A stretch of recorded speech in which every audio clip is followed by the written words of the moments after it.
Добре, днес ще правим шурикен от хартия.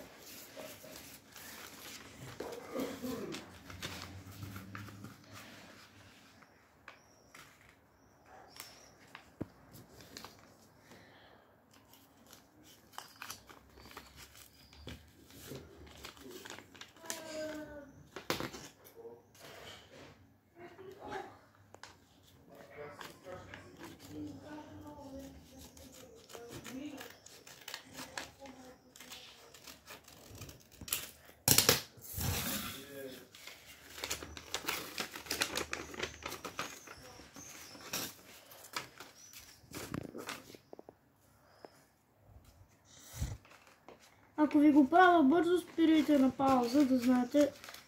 Правя го възможно най-бързо, за да не чакате много, да ви е по-бързо. Разрязвате по средата. След това прегъвате надолу. Гледайте да е точно. Използвам лист от тетрадка, защото нямам други листа. Закъсал съм с листата.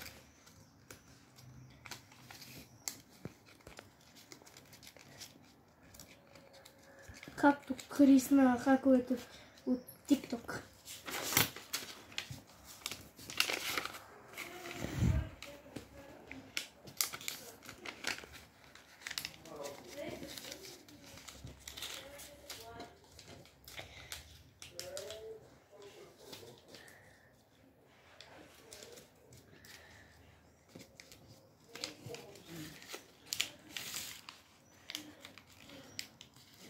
Гледайте да помните кое е първата част на хартията и кое е втората, защото това е едно от най-важните неща. Да помните, защото се объркват много лесно и аз още ги обърквам. Не ми се обиждайте в чата и не ме обиждайте мен.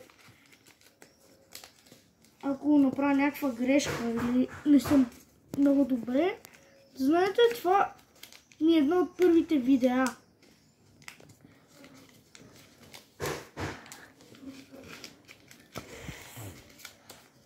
Добре, ние сме в края сме.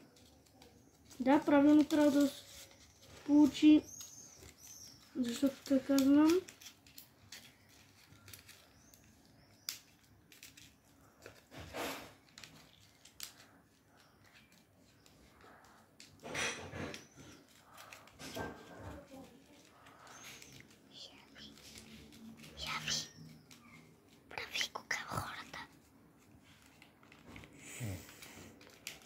Не трябва да се подпъхва ето тук, а да се подпъхва ето тук.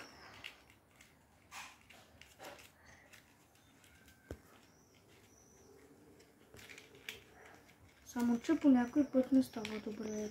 И е къс листа. Затова поне трябва да се мачка. Не казвам, че е задължително. И сме готови. Шурикен. Кажете ми, ако ви е харесало. И до нови срещи.